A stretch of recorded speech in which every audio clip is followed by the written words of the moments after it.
안녕하세요. 길에게 기름이 있다. 오늘은 나의 사랑하는 책이라는 테마로 성경 이야기, 성경 속의 인물 이야기를 하는 시간입니다. 성경 속 인물 얘기를 한번 해보겠습니다. 오늘의 인물은 다윗과 요나단이라는 인물에 대한 얘기인데요. 많이 들어보신 얘기일 거예요. 다윗과 요나단의 관계. 다윗과 요나단은 친구거든요. 다윗은 많이 들어봤겠지만 요나단을 못 들어본 분들도 꽤 있을 거예요. 다윗과 요나단, 친구 관계에 대한 대표적인 그 스토리죠. 성경에 나와 있는 친구에 대한 우정, 또 친구에 대한 그 개념을 다윗과 요나단 같은 그런 친구 사이를 최고의 친구 사이로 이제 꼽고 있는데요. 그 얘기를 오늘 좀 해봐 드리려고 합니다. 다윗은 성경 속에 나온 이스라엘 임금이죠. 요나단은 초대 임금, 사울 임금이라고 이스라엘의 초대 임금이 있는데 첫 초대 임금의 사울 왕의 아들입니다. 요나단이. 그 왕자죠, 왕자. 그 왕자 시절에 다윗을 보고 완전히 그 평생 친구, 평생 애인을 만난 것 같은 그런 절친이 돼버리죠. 마음이 훅 가는 상황이 되죠. 그 사건이 언제 그런 사건이 생겼냐면 너무나도 유명한 사건인데 다윗과 골리앗이라는 사건 아실 거예요.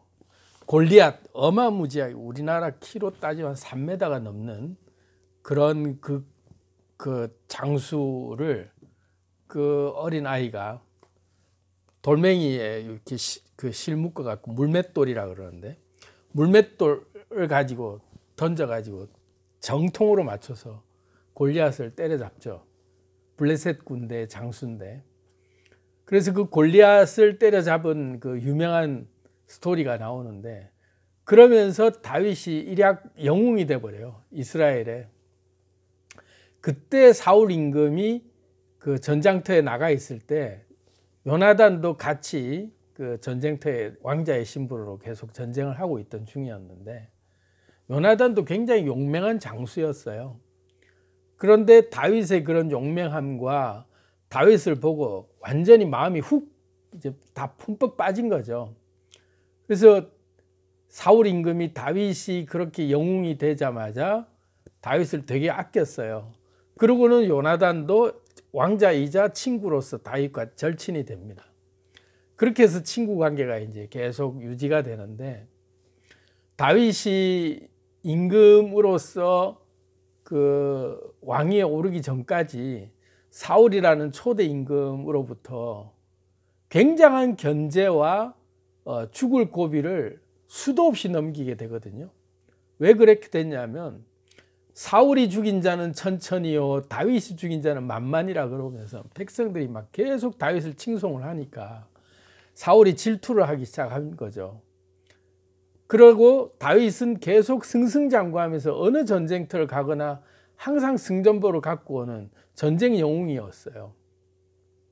그리고 또 사울이 다윗을 이제 경호실장처럼 옆에 측근에 두게 됐는데 사울의 병이 걸려갖고 정신병이 와서 어느 날 갑자기 심리적으로 불안 증세가 오면서 그 정서적으로 굉장히 그 정신병이라고 얘기할 정도로 정신착란이 오게 되면 막 굉장히 고통도 따르고 막 수없이 많은 그런 어떤 그 치료를 받아봐도 안 됐는데 다윗이 그 양치기를 하면서 이렇게 피리를 부는 그런 그 굉장히 예술적으로도 뛰어난 그런 아티스트였어요. 전쟁만 잘하는 게 아니고. 그래서 다윗이 이렇게 피리를 불어주면 사울의 이렇게 정신이 또 제정신으로 돌아오고 그런 이제 일이 이제 있다 보니까 사울이 다윗을 계속 자기 옆에 최측근으로 경호실장 겸해서 옆에 두면서 사울이 정신병 들 때마다 다윗이 고쳐주고 그러면서 이제 늘 왕궁에서 살았어요.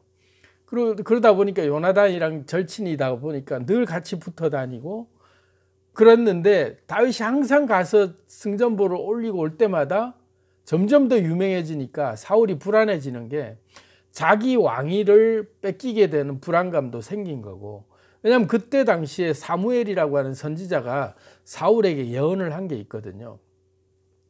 하나님의 명령을 어기고 사울이 자기 마음대로 제사 지내고 그러는 거를 사무엘에게 저주를 받아서 너는 왕자를 뺏기게 된다. 너는 앞으로 네 임금의 왕자는 뺏어서 딴 사람에게 주겠다라고 그렇게 예언을 받은 바도 있고, 그 예언의 대상이 다윗이라는 생각이 들면서 계속 다윗을 견제하게 되는 불안감이 생기면서 끊임없이 다윗을 이제 죽이려고 생각한 거죠. 근데 요나단이 다윗을 너무 사랑하고 둘이가 목숨처럼 서로를 위하는 사이가 되다 보니까 다윗이 요나단을 좋아하는 그 사랑보다 요나단이 다윗을 좋아하는 사랑이 더 큰 상황이 된 거예요. 그런데 이 죽을 고비를 수도 없이 넘기게 되는데 갑자기 이렇게 비파를 타고 이렇게 사울 임금을 위해서 이렇게 막 연주를 하고 있는데 창을 갑자기 던져갖고 다윗을 죽이려고 한 시도를 한 게 몇 번이나 되고, 그러니까 사울 앞에 다윗이 있을 수가 없게 된 거죠. 그래서 이제 도망을 가게 된 거예요. 다윗이 도저히는 여기 못 있겠다. 그래가 불안해서 이제 도망을 가려고 하니까 요나단이 붙잡는 거예요. 아니, 우리 아버지가 너를 절대로 죽일 수가 없다. 내가 지켜줄게. 그랬는데 다윗이 아무리 생각해도 이거는 뭐 연주하는데 갑자기 창을 던지는 경우가 한두 번 아니었으니까 나는 틀림없이 여기 있다 죽게 생겼다. 요나단한테 나를 좀 보내달라. 그러면 내가 마지막으로 확인을 해보겠다. 아버지가 진짜 너를 죽일 마음이 확실하게 있으면 내가 너한테 미리 메시지를 주겠다.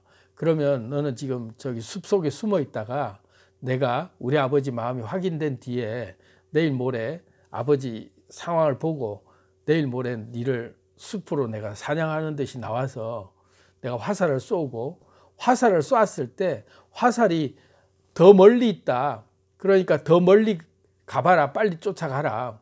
라고 하면은 화살이 더 멀리 있다라고 내 종한테, 몸종한테 그렇게 시켜서 화살을 찾아오라고 시킬 때는 아버지가 너를 죽인다라는 걸 확실하게 내가 알았으니까 넌 도망가라는 뜻으로 알고 도망을 가라.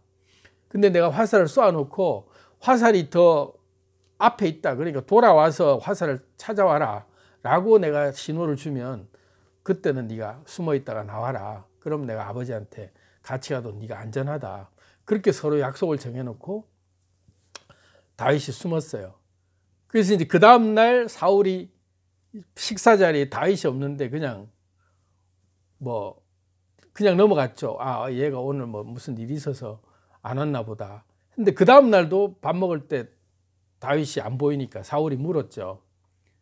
다윗이 왜 안 보이냐. 그러니까 요나단이 다윗이 집에 일이 있어서 내가 지금 휴가를 보냈다고.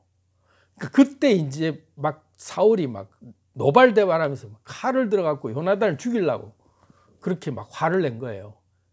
너 정신없는 놈아, 네가 지금 다윗을 그렇게 한패가 돼갖고 네가 다윗을 내버려 두면 너도 네가 왕위를 다윗한테 뺏기게 된다.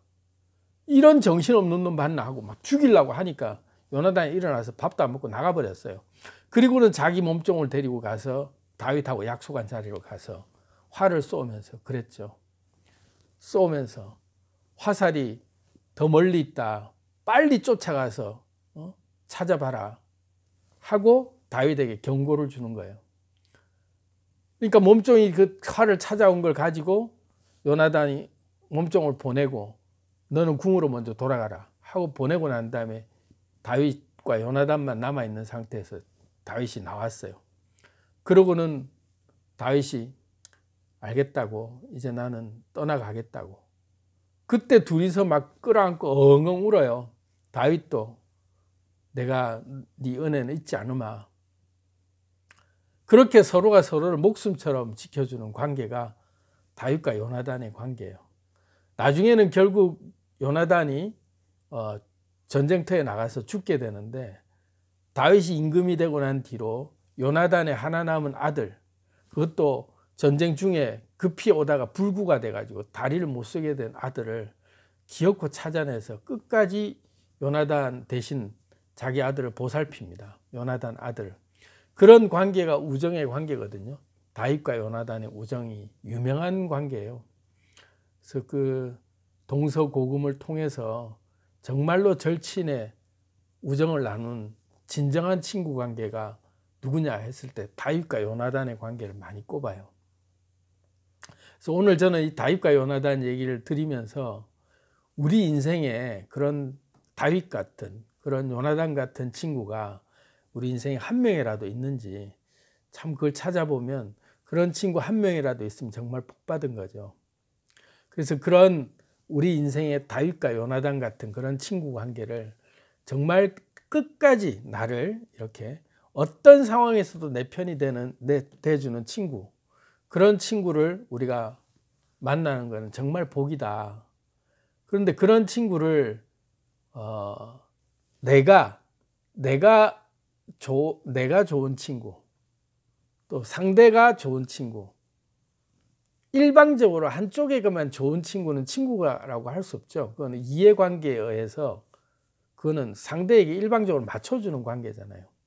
근데 서로가 서로에게 그런 똑같은 마음으로 서로가 서로의 목숨처럼 아껴줄 수 있는 그런 친구, 내 마음이 네 마음이다 라고 나눌 수 있는 친구를 한 명이라도 인생을 살면서 얻을 수 있다면 그것만큼 든든한 일이 없다라는 생각이 듭니다. 저도 친구 관계가 굉장히 저도 제 독선과 아집 때문에 제가 어릴 적 그 아주 친했던 친구들 다 이제 잃어버리고 저는 지금도 아주 친구가 없는 외로운 마음으로 그 혹독한 수업료, 그 인간관계에 대한 굉장히 그릇되게 살았던 그런 그 대가를 지금도 치르고 있는 중인데요. 이런 다윗과 요나단 같은 친구 관계를 생각하면서 그 친구가 그게 친구가 남자든 여자든 나이가 많든 적든 상관없이 내 마음과 똑같을 수 있는 친구를 한 명이라도 얻을 수 있다면 정말 좋겠다. 그런 생각을 하면서 제가 주변을 이렇게 돌아보기 시작을 했어요. 내 주변에 친구가 왜 없을까? 왜 요나단 같은 친구가 없을까? 라고 생각을 하면서 굶주린 마음으로 찾았는데 알고 보니까 내가 내 필요에 의한 친구만 찾은 거죠. 친구라고 하는 것은 서로가 서로에게 그런 존재가 돼줘야 되잖아요. 일방적으로 내가 원하는 존재가 아니라 상대에게도 좋은 존재가 돼야 되죠. 내가 원하는 만큼 상대에게도 내가 그대로 해줄 마음이 드는 사람, 그 상대가 친구인데 우리는 흔히들 얘기할 때 좀 오랫동안 같이 같은 동네에서 살면 친구다. 또 뭐 그냥 이렇게 서로가 자주 보니까 친구다. 이런 식으로 친구의 개념을 우리는 좀 범위가 조금 축약된 상태에서의 친구를 생각하는데 우리가 인생을 살면서 진정으로 자기 영혼까지 내줄 만한 그런 친구 하나를 얻기 위해서 내 목숨도 내버릴 정도만한 그럴 만한 가치가 있는 친구를 찾고 싶다면 나도 그런 친구에게 내가 그럴 만한 가치를 가진 그걸 먼저 해주는 마음으로 상대에게 내줄 마음을 가지면 그런 친구가 올 거라고 생각을 합니다. 성경에 황금률이라고 예수님이 한 말이 있거든요. 누구든지 네가 남에게 대접을 받고자 하거든 네가 대접을 받고자 하는 그대로 남에게 해줘라 라는 그 황금률이라고 하는 정말로 율법 중에는 최고의 율법을 치는데 내가 그런 친구를 얻고 싶다라고 했을 때 그런 친구에게 상대에게 그렇게 다가가 줘야 되는 거죠. 내가 아낌없이 주는 나무가 돼서 내가 그 친구에게 조건 없이 먼저 줄 수 있는 친구를 내가 이 친구에게는 내가 그래야 되겠다 하고 내 마음을 먼저 주기 시작할 때 그 친구도 내게 줄 수 있는 친구가 된다면 그는 최고의 요나단 같은 다윗 같은 친구가 관계가 되는 거죠. 근데 그것은 누가 먼저랄 것도 없이 이 영혼의 끌림이라는 게 있어요. 그 영혼의 끌림이 있는 사람이 부부간에 될 수도 있고 오랜 연인이 될 수도 있고 그 다음에 그게 오랜 시간 동안 함께 나누었던 친구가 같은 동네에서 같은 학교에서 오랫동안 계속 봐왔던 그런 사람이 될 수도 있는데 그게 꼭 한 명이다. 한 명만 구해야겠다. 10명이다 이런 숫자에 상관없이 정말 내 마음을 내 영혼도 다 바쳐서 줄 만한 그런 친구가 있다라고 하면 그런 친구를 잡기 위해서 그런 친구를 만들기 위해서 내가 먼저 다 줄 마음을 가지고 그 친구를 잡을 때 그 친구도 내게 마음을 준다라는 사실을 기억하면서 여러분 인생에 다윗과 요나단 같은 그런 귀중한 친구를 꼭 만나서 평생 가는 친구가 되보시기를 바랍니다.